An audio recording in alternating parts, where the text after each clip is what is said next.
Assalamualaikum warahmatullahi wabarakatuh. Alhamdulillah, assalatu wassalamu ala rasulillah Sayyidina Muhammadi wa ala alihi wa ashabihi wa mawala. Amma ba'du, faya ayuhal hadirun ittaqullaha la'allakum tuflihun.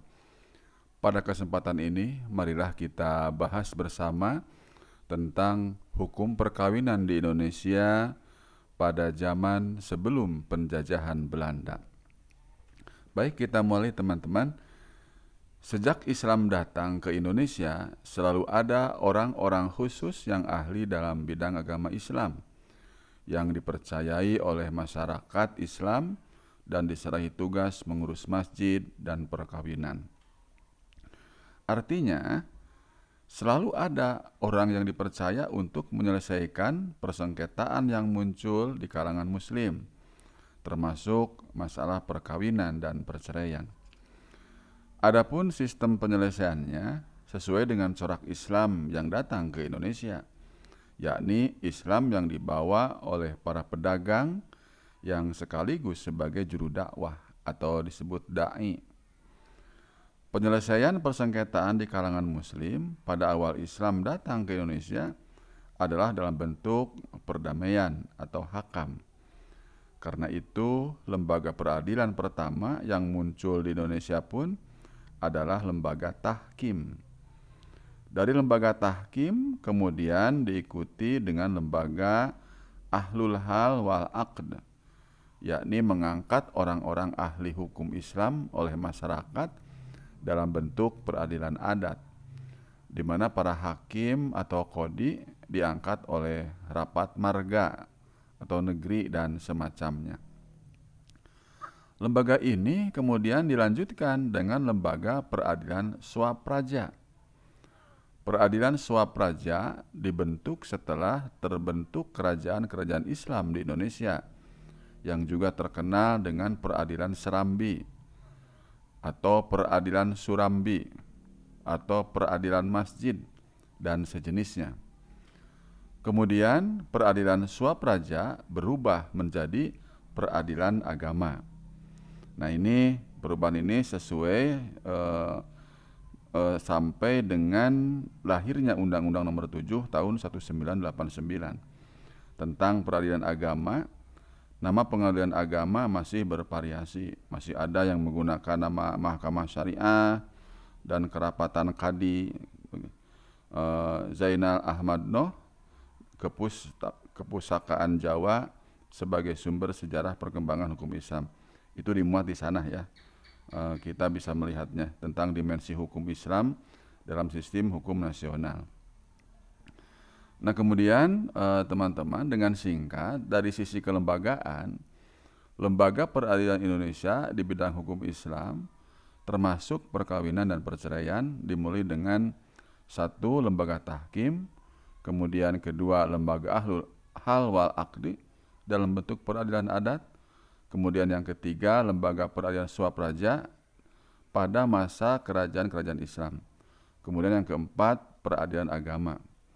Lembaga peradilan agama ini ya bertahan sampai dengan sekarang. Dengan bahasa lain, meminjam dari bahasa Taufik Hamami, ketika Islam dipeluk secara sendiri-sendiri, peradilan agama muncul dalam bentuk tahkim, yang pengangkatannya langsung oleh para pihak yang bersengketa.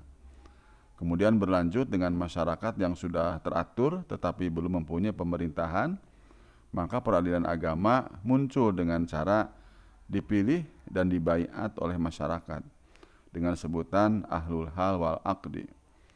Kemudian diikuti dengan peradilan agama di kerajaan-kerajaan Islam yang muncul dengan berbagai istilah untuk menyebut sidangnya, seperti sidang Jumat, rapat ulama, rapat agama, kemudian rapat Mahkamah Syara, Mahkamah Surambi, dan sebagainya.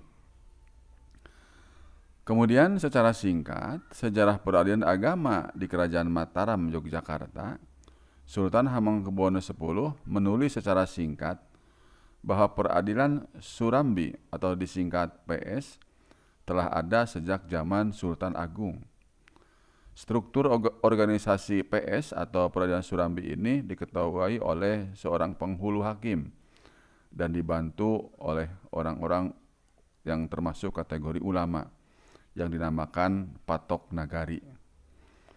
Hukum terapan selain Al-Quran dan Sunnah Nabi Muhammad SAW adalah kitab-kitab seperti kitab Muharrar, kitab Mahali, kitab Tuhfah, kitab Fathul Mu'in, kitab Fathul Wahab, dan lain-lain. Di samping Peradilan Surambi ada juga Peradilan Pradata, yang keduanya berada di bawah sistem peradilan tertulis yang disebut Nawala Pradata Dalam.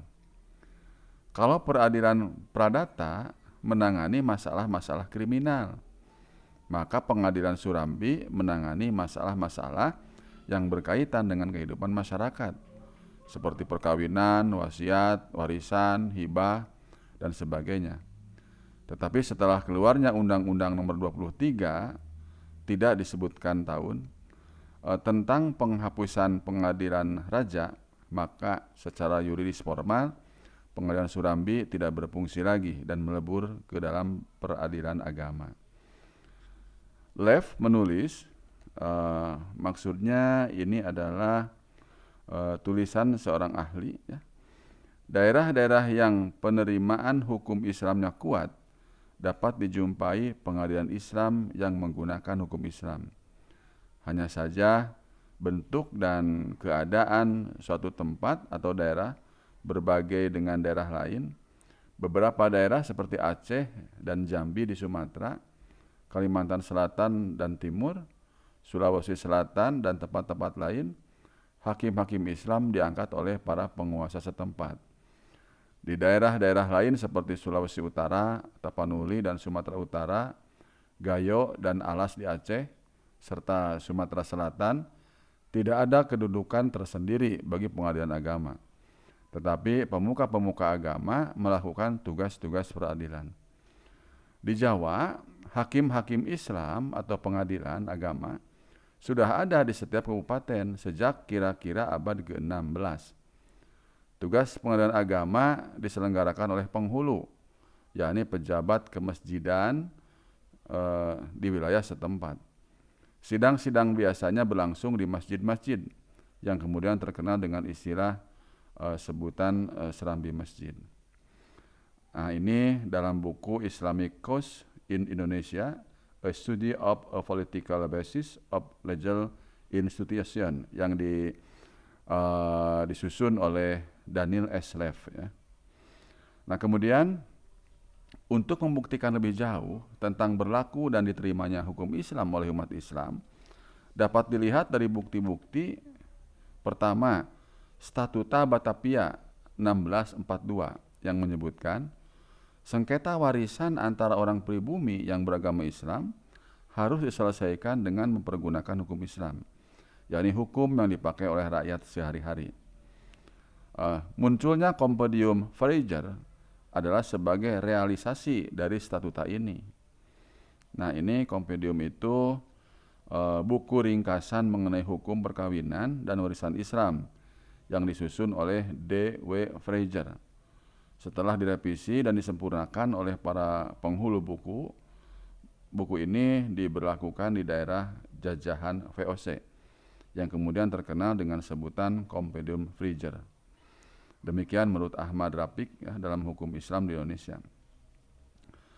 Nah, kemudian munculnya Kompendium Fraser ini ada sebagai realisasi dari statuta itu, saudara. Kemudian yang kedua, dipergunakannya kitab Muharrar dan Papakan Cirebon yang terbit pada tahun 1768, serta peraturan yang dibuat oleh B.J.D. Cotswick untuk daerah Bone dan Goa di Sulawesi Selatan. Ketiga, di daerah Kesultanan Palembang dan Banten juga diterbitkan beberapa kitab hukum Islam yang dijadikan pegangan dalam masalah hukum keluarga dan waris. Hal yang sama juga diikuti oleh kerajaan-kerajaan Demak, Jepara, Tuban, Gresik, dan Ngampel. Kemudian yang keempat, tanggal 25 Mei 1760, VOC atau Viennese Ostindischen Company sebuah perusahaan Belanda yang ketika itu menjajah Indonesia mengeluarkan peraturan senada yang disebut Resolutie der Indische Regenerering. Nah, ini adalah dalam kita bisa mendapatkan ya bacaan ini dalam hukum Islam di Indonesia karya Ahmad Rafiq. Inti dari resolusi ini adalah mengakui keberadaan dan menggunakan hukum Islam untuk menyelesaikan masalah-masalah yang terjadi di kalangan Muslim Indonesia dan memberlakukan Compendium Praeger bagi Muslim. Compendium Praeger ini adalah kitab hukum yang berisi aturan-aturan hukum perkawinan dan hukum waris menurut Islam. Demikian teman-teman hukum perkawinan di Indonesia pada masa sebelum penjajahan Belanda. Mudah-mudahan bermanfaat. Wassalamualaikum warahmatullahi wabarakatuh.